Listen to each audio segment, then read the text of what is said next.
নমস্কার বন্ধুরা, স্টাডি মেলায় তোমাদের সকলকে স্বাগত। আমি অভিজিৎ। আমি আবারও তোমাদের জন্য নিয়ে এসেছি ক্লাস 6 এর ভূগোল।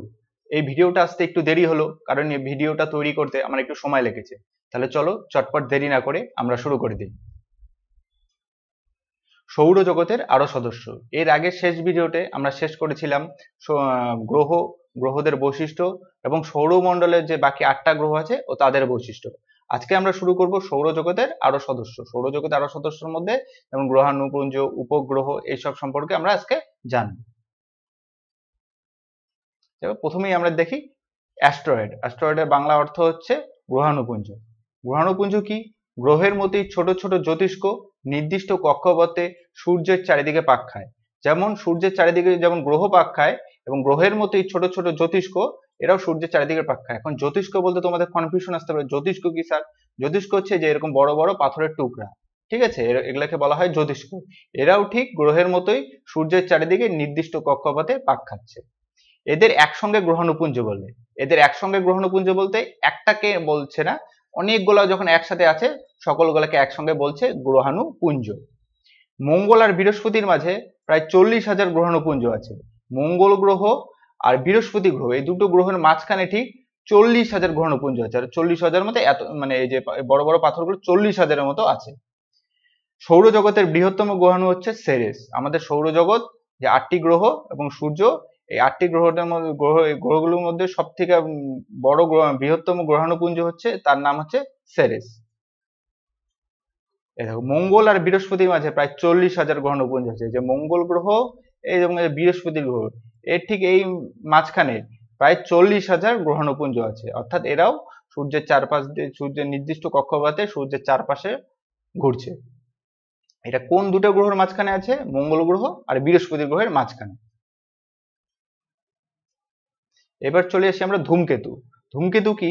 ঝাঁটার মতো লেজ বিশিষ্ট উজ্জ্বল জ্যোতিষ্ক। দেখো এই যে পিছনে যে ছবিটা দেখতে পাচ্ছ না, যে এটাই হচ্ছে ধূমকেতুর ছবি। এটা হচ্ছে ঝাঁটার মতো লেজ বিশিষ্ট, পিছনটা ঝাঁটার মতো না, যে বড় লেজ বিশিষ্ট, সেটাই বলেছে ঝাঁটার মতো লেজ বিশিষ্ট উজ্জ্বল জ্যোতিষ্ক। দেখো উজ্জ্বল মানে একটা লাইটের মতো মনে হচ্ছে না, সেটাই বলেছে উজ্জ্বল জ্যোতিষ্ক। সূর্যের কাছাকাছি এলে ধূমকেতুর ধুলো গ্যাস জ্বলতে শুরু করে। ধূমকেতুর মধ্যে ধুলো থাকে, গ্যাস থাকে, এবং যখন এই ধূমকেতু সূর্যের কাছাকাছি চলে আসে সূর্যের তাপে এই ধূমকেতুর মধ্যে ধুলো গ্যাস জ্বলতে শুরু করে, তাই এদেরকে উজ্জ্বল দেখায়। তাই লেজের মতো আকৃতি হয়। ধূমকেতু কেমন পিছনটা হয়েছে? লেজের মতো আকৃতি হয়েছে না? ওই জন্য বলেছে লেজের মতো আকৃতির ধূমকেতুর হচ্ছে লেজের মতো আকৃতি হয়। পৃথিবী থেকে হ্যালির ধূমকেতু 76 বছর বাদে দেখা যায়। একটা হ্যালির ধূমকেতু আছে, সেটা পৃথিবী থেকে সেই ধূমকেতুটাকে 76 বছর বাদে বাদে দেখা যায়, ঠিক আছে। 1986 সালে অর্থাৎ 1986 সালে একে শেষ দেখা গেছে। আবার বলো তো কত সালে একে দেখা যাবে? 1986 এ দেখা গেছে। 1986 এ এই হ্যালির ধূমকেতুকে শেষ দেখা গিয়েছিল। এরপরে বলো তো, তাহলে 76 বছর বাদে দেখা যায়, মানে 76 বছর বাদে বাদে দেখা যায়, তাহলে 1986 বছরে দেখা গিয়েছিল লাস্ট। তাহলে এবার আর কত বছর পরে দেখা যাবে? আবার 1986 কে 76 দিয়ে যোগ করে দাও, যত সংখ্যা আসবে তত বছর বাদে দেখো সেই বছরটায় আমরা হ্যালির ধূমকেতুকে আবার দেখতে পারবো। এবার চলে আসি আমরা উল্কা। উল্কাকে ইংরেজিতে কি বলছে? মেটিওর। তারা খসা। মেঘের মানে মেঘহীন রাতের আকাশে অনেক সময় হঠাৎ আলো রেখা নেমে আসতে দেখা যায়, একে বলে তারা খসা। আমরা যখন মেঘহীন রাতের কাছে অনেক সময় এরকম লম্বা লম্বা তারা দেখতেছি, কি এরকম লম্বা আলোর রেখা নেমে আসছে, এটাকে বলছে তারা খসা। ধূমকেতু গ্রহাণুপুঞ্জের ভাঙা টুকরো মহাকাশে ছড়িয়ে থাকে। পৃথিবীর মাধ্যাকর্ষণের মধ্যে এসে পড়লে প্রচন্ড বেগে ছুটে আসতে থাকে। মানে ধূমকেতু যে আমরা আগে বললাম না গ্রহাণুপুঞ্জ, ওগুলো মহাকাশের মধ্যে ছড়িয়ে আছে। যখন পৃথিবীর মধ্যে, পৃথিবীর কাছাকাছি চলে আসে, তখন পৃথিবীর মাধ্যাকর্ষণের ফলে তারা পৃথিবীর ভিতরে ঢুকতে শুরু করে দেয়। পৃথিবীর মাধ্যাকর্ষণ জানি, আমরা পড়েছি আমরা পৃথিবীর মাধ্যাকর্ষণ। পৃথিবীর সব বস্তুকে নিজের কাছাকাছি থাকা মাধ্যাকর্ষণ শক্তির মধ্যে যেই সব বস্তুগুলো আসে, পৃথিবী তাদেরকে নিজের কেন্দ্রের দিকে টেনে আনে। সেগুলো পৃথিবীর মাধ্যাকর্ষণের মধ্যে যখন এসে পড়ে তখন প্রচন্ড বেগে তখন পৃথিবীর দিকে ছুটে আসতে থাকে। পৃথিবীর দিকে বাতাসের সঙ্গে ঘষা লেগে জ্বলতে শুরু করে। ধরো এরকম একটা গ্রহাণুপুঞ্জ পৃথিবীর দিকে চলে আসছে, পৃথিবীর মধ্যে কি আছে? বায়ুমণ্ডল। যখন বায়ুমণ্ডলে চলে আসলো তখন বায়ুমণ্ডলের বাতাসে, মানে বায়ুমণ্ডলে বায়ুতে থাকা বাতাসে ঘষা লেগে সেই ধূমকেতুগুলোর মধ্যে আগুন ধরে যায়। দেখো দেখো পিছনে যে ছবিটা তোমরা দেখছো, যেমন আগুন ধরে গিয়েছে না, অর্থাৎ এটা পৃথিবীর বায়ুমণ্ডলের মধ্যে ঢুকে পড়েছে, ঠিক আছে, পৃথিবীর বায়ুমণ্ডলের মধ্যে যখন সেই ধূমকেতুটা মানে গ্রহাণুপুঞ্জটা ঢুকে পড়ে, তখন সেই বায়ুমণ্ডলের মধ্যে থাকা বাতাসের সঙ্গে ঘষা লেগে সেই ধূমকেতুর মধ্যে আগুন জ্বলে যায়। ঠিক আছে, জ্বলন্ত আগুনের ফুলকির গোলাকে তখন অন্ধকারে রাতের আকাশে তারা বলে ভুল হয়। তখন আমরা জ্বলন্ত আকাশের ফুলকির গোলাকে তখন আমরা কি ভাবি, ওটা হচ্ছে তারা, কিন্তু ওটা তারা নয়। ঠিক আছে, বাতাসে পুড়িয়ে মিলিয়ে যায়, তবে মাঝে মাঝে পৃথিবীর বুকেও আছড়ে পড়ে। এইসব ধূমকেতুগুলো যদি খুব ছোট ছোট ধূমকেতু হয়, তাহলে তো বায়ুমণ্ডলে বাতাসে যে বায়ুমণ্ডল যখন ঢোকে তখন আগুন লেগে তখন পুড়ে ছাই হয়ে যায়। আর যদি যেগুলো খুব বড় বড় ধূমকেতু হয়, সেগুলা পৃথিবীর মাঝখানে মানে পৃথিবীর ভিতরে ঢুকে এসে পৃথিবীর ভূপৃষ্ঠের মধ্যে পড়ে যায়। সেটাই বলেছে, বাতাসে পুড়িয়ে মিলিয়ে যায়, মাঝে মাঝে পৃথিবীর বুকেও আছড়ে পড়ে।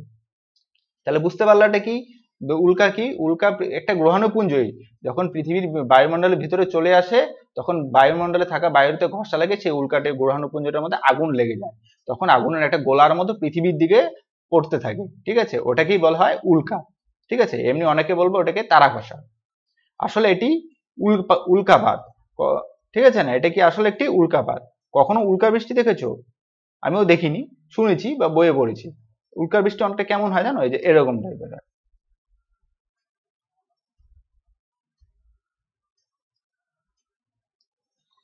উল্কার বৃষ্টি, এই যে পিছনে দেখছো না উল্কার বৃষ্টি কিভাবে পড়ছে, এগুলো হচ্ছে উল্কার বৃষ্টি। এরকম একটা পৃথিবীর বায়ুমণ্ডলের মধ্যে যখন ঢুকে পড়ে তখন আগুন লেগে যাচ্ছে, তখন আগুন লাগে, আগুনের গোলার মতো মানে সে কালী পূজার তুবড়ির মতো আলোগুলা ঝরে ঝরে পড়ছে। এবার চলে আসি আমরা মহাকাশ যাত্রা ও রকেট। একটি পাথর উপরের দিকে ছুড়ে দিলে পৃথিবীর টানে সবসময় নিচের দিকে পড়ে, তাই না? আমরা যদি কোনো একটা পাথরকে উপরের দিকে আমাকে ছুড়ে দিই, তখন ওটা তারপর কিছু দূর গিয়ে তারপর নিচের দিকে পড়ে না? তার কারণ হচ্ছে পৃথিবীর মাধ্যাকর্ষণ শক্তি। পৃথিবীর সব বস্তুকেই নিজের কেন্দ্রের দিকে টানে। তাই জন্য পৃথিবীর মধ্যে থাকা যে কোনো বস্তুকে যখন আমরা উপরের দিকে ছুড়বো, পৃথিবী তাকে নিজের কেন্দ্রের দিকে টেনে আনবে। তাই পাথরকে ছুড়লে পাথরও নিচের দিকে পড়তে শুরু করে, কারণ পৃথিবীর মাধ্যাকর্ষণ টানে। পৃথিবীর এই মাধ্যাকর্ষণ এড়িয়ে মহাশূন্যে যাওয়া সহজ কথা নয়, তাই না? পৃথিবী প্রত্যেকটা বস্তুকে নিজের কেন্দ্রের দিকে টেনে ধরে রাখছে, তাই এই মাধ্যাকর্ষণকে এড়িয়ে আমরা মহাকাশে যাবো কি করে? কারণ পৃথিবী তো যেতে দিচ্ছে না, সবাইকে আটকে ধরে রেখেছে। এর জন্য চাই এমন এক যান যার পৃথিবীর মাধ্যাকর্ষণের প্রভাবকে ছাড়িয়ে মহাশূন্যে পৌঁছানোর গতি থাকবে, ক্ষমতা ও গতি থাকবে। ঠিক আছে না, এমন একটা মানে বাহনের দরকার যে পৃথিবীর সেই মাধ্যাকর্ষণ শক্তিকে থেকেও এড়িয়ে মহাশূন্যে পৌঁছানোর ক্ষমতা ও গতি আছে, সেটা হচ্ছে রকেট। রকেটই একমাত্র যান যেটা পৃথিবীর মাধ্যাকর্ষণ শক্তিকে এড়িয়ে পৃথিবীর বাইরে যেতে পারে।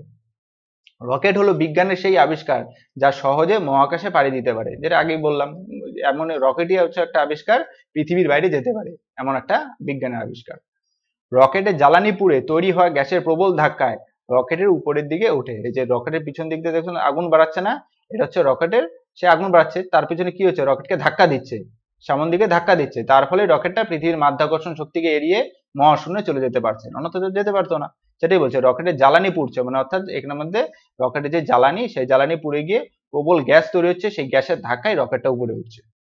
স্পেস স্যুট কি? মহাকাশে যাওয়ার পোশাককে বলা হয় স্পেস স্যুট। মহাকাশে যাওয়ার পোশাক হচ্ছে যেমন যে আমরা প্রত্যেকটা অ্যাস্ট্রোনটকে দেখেছি, তারা কেমন সাদা সাদা ফোলা ফোলা পোশাক পরতো, সেটা হচ্ছে স্পেস স্যুট। ঠিক আছে, আমরা কিন্তু স্পেসে মানে পৃথিবীর বাইরে যে কোনো এরকম জিন্সের প্যান্ট বা যে কোনো পোশাক পরে যেতে পারবো না। আমার পৃথিবীর বাইরে যেতে গেলে স্পেস স্যুটের দরকার, যেটা যে সচরাচর আমরা অ্যাস্ট্রোনটদের দেখি সাদা সাদা পোশাক পরতে, হেলমেট, সাদা সাদা পোশাক। ভেতরে হাওয়া ভরা থাকে এমন ভাবে তৈরি যাতে মহাকাশের কোনো রশ্মি এর ক্ষতি করতে না পারে। ওই যে স্পেস স্যুটটা দেখছো না ফোলা ফোলা, যেটা বললাম, সেটার মধ্যে ভেতরে হাওয়া ভরা থাকে, সেটার জন্য হাওয়া ভরা থাকে এমন ভাবে তৈরি যেটা মহাকাশে কোনো রশ্মি ও ক্ষতি করতে না পারে। যেটা কিন্তু হাওয়া ভরা না থাকতো, তাহলে হয়তো আমরা ও স্পেসে গিয়ার সঙ্গে সঙ্গে মরে যেতাম। এবারে স্পেস শাটল কি? স্পেস, এই যে তোমরা এই যে প্লেনের মতো এই জিনিসটাকে দেখছো, এটা হচ্ছে স্পেস শাটল। এটা কোথায় লাগানো থাকে? এটা রকেটের মধ্যে লাগানো থাকে। এই যে দেখছো, এটা রকেটের মধ্যে লাগানো থাকে। রকেটে চড়ে মহাকাশে যাওয়া তো যায়, কিন্তু রকেটে করে নিরাপদে পৃথিবীর বুকে ফিরে আসা যায় না। তাহলে উপায়? স্পেস শাটল বা মহাকাশ যান। একমাত্র রকেটে করে তো মহাকাশে তো চলে যেতে পারলাম, কিন্তু মহাকাশ থেকে তো আমাকে ফিরতে হবে, তাই না? ওখানে তো সারা জীবন থাকবো না। তা কি করে ফিরবো? যে জিনিসটার মাধ্যমে আমরা ফিরি সেই জিনিসটার নাম হচ্ছে স্পেস শাটল, হচ্ছে যে জিনিসটা, এটা প্লেন। ঠিক আছে, প্লেনের মতো আর কি, প্লেন নয়, এটা প্লেনের মতো। ঠিক আছে, এটা হচ্ছে যে রকেটের পিছনে লাগানো থাকে, আর এগুলা হচ্ছে রকেটের ফিউল ট্যাঙ্ক। এগুলা ধীরে ধীরে পুড়তে শেষ হয়ে যায়, তারপরে এগুলা ছেড়ে চলে যায়, শুধু বাকি থাকে স্পেস শাটল। স্পেস শাটলটাই মহাকাশে বিমানের মতো চলতে থাকে, আর এটা করেই আমরা মহাকাশে যাই এবং মহাকাশ থেকে ফিরে আসতে পারি, অন্যথায় আমরা কিন্তু মহাকাশ থেকে ফিরে আসতে পারবো না এই স্পেস শাটল ছাড়া। এবার আমরা সে কৃত্রিম উপগ্রহ কি, মানুষের তৈরি যন্ত্র পৃথিবীর চারিদিকে ঘোরে, ঠিক আছে, এমন একটি যন্ত্র যেটা এই যে পিছনে আমরা যে ছবিটা দেখছি এটা হচ্ছে কৃত্রিম উপগ্রহ, আর এটা হচ্ছে পৃথিবী, পৃথিবীর চারপাশে এই কৃত্রিম উপগ্রহ গুলো ঘুরছে। কারণ কৃত্রিম বলার কারণ এগুলা মানুষ তৈরি করেছে, এগুলা প্রাকৃতিক ভাবে তৈরি হয়নি, ঠিক আছে না, এগুলাকে মানুষ তৈরি করেছে, মানুষই মহাকাশে পাঠিয়েছে পৃথিবীর চারিদিকে ঘোরার জন্য। এখন কিসের জন্য ঘুরেছে এখন পরেরটা দেখতে পারবো। বহু দেশ মহাকাশে কৃত্রিম উপগ্রহ পাঠিয়েছে, বহু দেশ, আমেরিকা, রাশিয়া, চীন, ভারত, প্রত্যেকটা দেশই মহাকাশে কৃত্রিম উপগ্রহ পাঠিয়েছে। আবহাওয়ার পূর্বাভাস, সমুদ্র পরিবহন, প্রাকৃতিক দুর্যোগের আগাম সতর্কবার্তা ও মহাকাশ গবেষণার এই কৃত্রিম উপগ্রহ গুলোকে কাজে লাগানো হয়। আবহাওয়ার কি হচ্ছে, আবহাওয়ার পূর্বাভাস, যেমন আমরা দেখি মোবাইলে ওয়েদার রিপোর্টে দেখি না কোনো কোনো সময় যে আজকে বৃষ্টি হবে বা 2 দিন প্রচন্ড রোদ থাকবে, সেগুলো কি কার মাধ্যমে আমরা জানতে পারছি, সেগুলো কৃত্রিম উপগ্রহের মাধ্যমেই আমরা জানতে পারছি। এছাড়া আমরা মোবাইলে ইন্টারনেট ব্যবহার করছি, টিভি দেখছি, ওয়েব সিরিজ দেখছি, কম্পিউটারে ইন্টারনেট ব্যবহার করছি, সব কৃত্রিম উপগ্রহের মাধ্যমেই আমরা তার ব্যবহার করতে পারছি। কৃত্রিম উপগ্রহ যদি না থাকতো তাহলে আমরা কেউ রেডিও, ইন্টারনেট, মোবাইল এইসব ব্যবহার করতে পারতাম না। এছাড়াও সমুদ্র পরিবহন, প্রাকৃতিক দুর্যোগের আগাম সতর্কবার্তা, মহাকাশ গবেষণায় কৃত্রিম উপগ্রহগুলোকে আমরা কাজে লাগাতে পারি। 2012 সালে কিউরিওসিটি রোভার মঙ্গলে অবতরণ করে। কিউরিওসিটি রোভার হচ্ছে এক ধরনের রোবট যেটা মঙ্গল গ্রহে পৌঁছেছিল, ঠিক আছে, মঙ্গল গ্রহে ঢুকেছিল, মঙ্গলে অবতরণ করে এবং মঙ্গলের মাটি, জল ও আবহাওয়া ও প্রাণের অস্তিত্ব সংক্রান্ত গবেষণা ছিল এর উদ্দেশ্য। মানে কিউরিওসিটি রোভারের মূল উদ্দেশ্য ছিল মঙ্গলে যাবে ও মঙ্গলে মাটি, জল ও আবহাওয়ার যে প্রাণের অস্তিত্ব, ওখানে কোনো প্রাণী ছিল কিনা, ওখানে জল আছে কিনা, আবহাওয়া কেমন, তার একটা পরীক্ষা করে দেখবে। তাই এটাই ছিল কিউরিওসিটি রোভারের মূল উদ্দেশ্য, যেটা 2012 সালে কিউরিওসিটি রোভারকে পাঠানো হয়। এই যে এটা হচ্ছে কৃত্রিম উপগ্রহ, দেখছো তোমরা, এটা এটা হচ্ছে কৃত্রিম উপগ্রহ, যেটা এটা হচ্ছে পৃথিবী, এটা হচ্ছে পৃথিবী, আর এটা হচ্ছে কৃত্রিম উপগ্রহ যেটা পৃথিবীর চারপাশে ঘুরছে মানুষের তৈরি করা। আর এইটা হচ্ছে কিউরিওসিটি রোভার, ঠিক আছে, যে যেটা তোমরা দেখছো এটা হচ্ছে অরিজিনাল ছবি না, অ্যানিমেটেড ছবি, ঠিক আছে, এরকম হচ্ছে, এটা মঙ্গলে অবতরণ করেছে এবং মঙ্গলের আবহাওয়া, জল, মাটি, মানে জল তো নেই, মানে আবহাওয়া পরীক্ষা করে দেখছে যে ওখানে মঙ্গলে কোনো মানে বাঁচার মতো পরিস্থিতি আছে কিনা, মানে মানুষ মানে প্রাণী বাঁচার মতো পরিস্থিতি আছে কিনা। এবার হচ্ছে ভারতের মহাকাশ গবেষণা কেন্দ্র, যেমন আমেরিকার মহাকাশ গবেষণা কেন্দ্রের নাম হচ্ছে নাসা, NASA,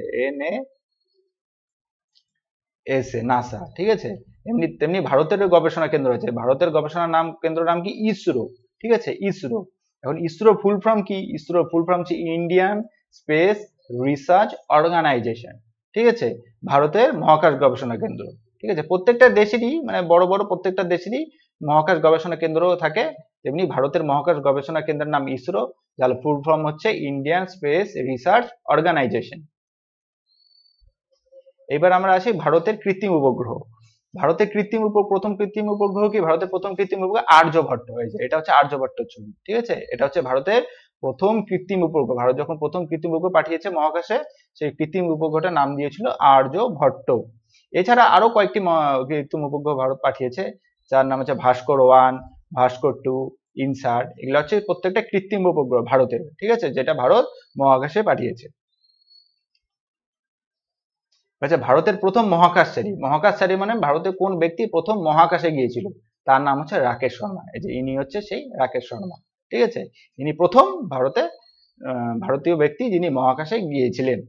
এছাড়াও ভারতের প্রথম চন্দ্রযান যে চাঁদে অবতরণ করে, ঠিক আছে না, ভারতের প্রথম চন্দ্রযান, এই যে এটা হচ্ছে চন্দ্রযানের ছবি, এটা চাঁদে অবতরণ, সেই চন্দ্রযানটার নাম কি, চন্দ্রযান 2, ঠিক আছে, সেই চন্দ্রযানটার নাম হচ্ছে চন্দ্রযান 2, যেটা প্রথম ভারতের পাঠানো চন্দ্রযান চাঁদের মধ্যে পৌঁছেছিল। এবার হচ্ছে চন্দ্রগ্রহণ সম্পর্কে জানবো। চন্দ্রগ্রহণ আমরা দেখি না, মাঝে মাঝে শুনি না, সূর্যগ্রহণ, আজকে সূর্যগ্রহণ, কালকে চন্দ্রগ্রহণ। চন্দ্রগ্রহণের পুরা একটা চাঁদ একটা মানে কালো থালার মতো চাঁদকে ঢেকে ফেলাচ্ছে, সূর্যগ্রহণে এরকম একটা কালো কালো ছায়ার মতো সূর্যকে ঢেকে ফেলাচ্ছে, সেটাই হচ্ছে চন্দ্রগ্রহণ, চন্দ্রগ্রহণ বা সূর্যগ্রহণ। কোনো পূর্ণিমায় পৃথিবীর ছায়া চাঁদে ঢেকে গিয়ে চন্দ্রগ্রহণ হয়। এই যে এটা ধরো সূর্য, সূর্য পৃথিবীকে আলো দিচ্ছে, তাই না, সূর্য পৃথিবীকে আলো দেওয়ার ফলে কি হচ্ছে, যে দিকটা আলো পাচ্ছে সেই দিকটা দিন হচ্ছে, অর্থাৎ আলোকিত হচ্ছে, আর তার অপোজিটটা সাইড মানে বিপরীত সাইডটা কি হচ্ছে, অন্ধকার। তাহলে সূর্য যদি এইদিকে আলো দেয় তাহলে পৃথিবীর ছায়াটা কোন দিকে পড়বে, তার অপোজিট সাইডে গিয়ে পড়বে, তাই না? তা সূর্য এদিকে যখন আলো দিচ্ছে, পৃথিবীর অপোজিট সাইডে গিয়ে যখন ছায়া পড়ছে, পৃথিবীর পিছন সাইডটায় পৃথিবীর ছায়াটা পড়ছে, তখন এই ছায়াটা চাঁদের মধ্যে গিয়ে পড়ছে, তখন চাঁদকে ঢেকে দিচ্ছে। তাই আমরা তখন ওটাকে বলছি চন্দ্রগ্রহণ। আসলে ওটা কি হচ্ছে, পৃথিবীর ছায়াটাই চাঁদের উপরে গিয়ে পড়ছে, তার জন্য আমরা চাঁদকে দেখতে পারছি না। পৃথিবী কারণ চাঁদ হচ্ছে, পৃথিবী হচ্ছে চাঁদের থেকে ছোট, না পৃথিবী হচ্ছে চাঁদের থেকে বড়, তাই না?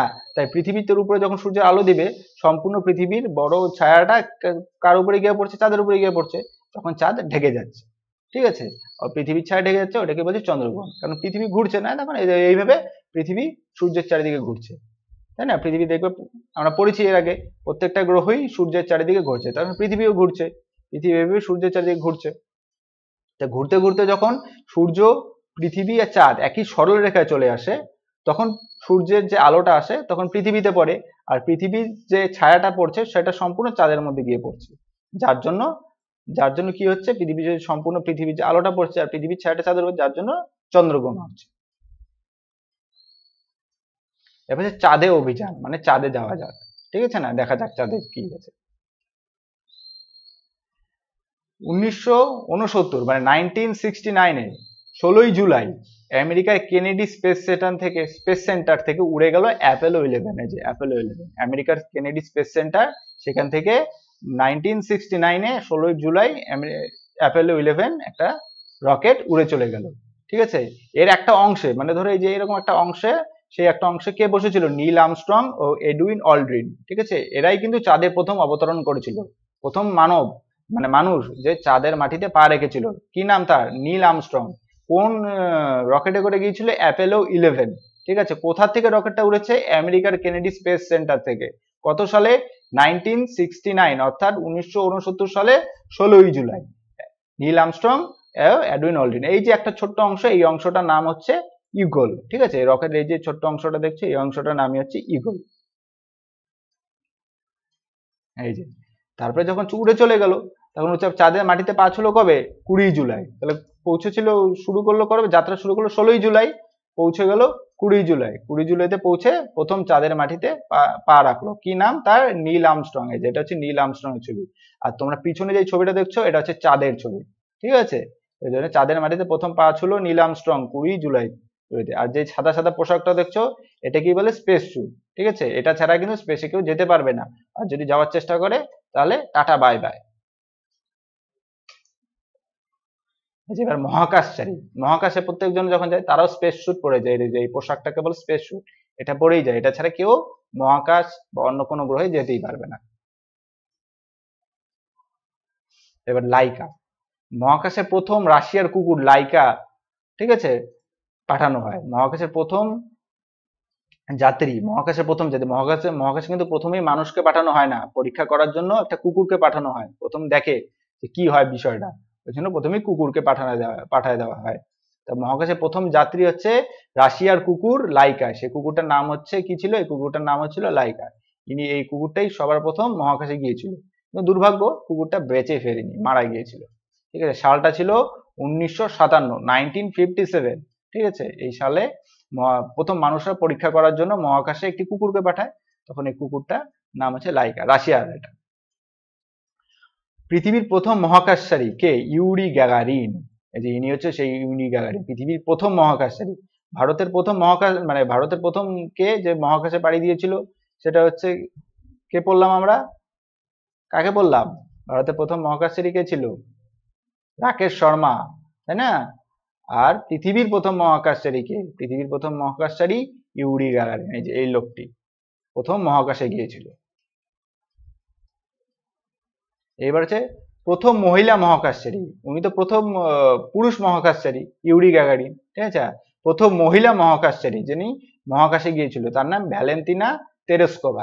এই মহিলাটি, মানে ভ্যালেন্তিনা তেরেস্কোভা প্রথম মহিলা মহাকাশচারী, ঠিক আছে, মানে মহিলা যিনি মহাকাশে গিয়েছে। এরপরে আসি কল্পনা চাওলা, প্রথম ভারতীয় মহিলা যিনি মহাশূন্যে পাড়ি দেয়, প্রথম ভারতীয় মহিলা যিনি মহাশূন্যে পাড়ি দিয়েছেন, ইনি হচ্ছে কল্পনা চাওলা। 1997 পয়লা ফেব্রুয়ারি, কবে পাড়ি দিয়েছিলেন, 1997 সালের পয়লা ফেব্রুয়ারি, অর্থাৎ 1997-এর পয়লা ফেব্রুয়ারি। ঠিক আছে, কল্পনা চাওলা, ওনার নাম কি, এই মহিলাটার নাম কি, কল্পনা চাওলা। প্রথম ভারতীয় মহিলা। এইবার আসি সুনিতা উইলিয়ামস। ইনি কি জন্মসূত্রে দ্বিতীয় ভারতীয়, প্রথম ভারতীয় কল্পনা চাওলা এবং ইনি হচ্ছে জন্মসূত্রে দ্বিতীয় ভারতীয় মহিলা যিনি মহাকাশচারী, যিনি সব থেকে বেশি সময় মহাকাশে কাটিয়েছেন। ইনি হচ্ছে সব থেকে বেশি সময় মহাকাশে কাটিয়েছেন। ঠিক আছে, নাম কি তার? সুনিতা উইলিয়ামস। তাহলে ভিডিওটা তোমার যদি ভালো লেগে থাকে তাহলে অবশ্যই আমার এই স্টাডি মেলা চ্যানেলটিকে সাবস্ক্রাইব করে দিবে, সাথে বেল আইকনটিকেও প্রেস করে দিবে। ভবিষ্যতে যে আরো ভিডিওগুলি আসছে তার নোটিফিকেশন তোমরা পেয়ে যাবে। এবং ভিডিওটাকে ভালো লাগলে লাইক এবং শেয়ার অবশ্যই করো। Tata, by.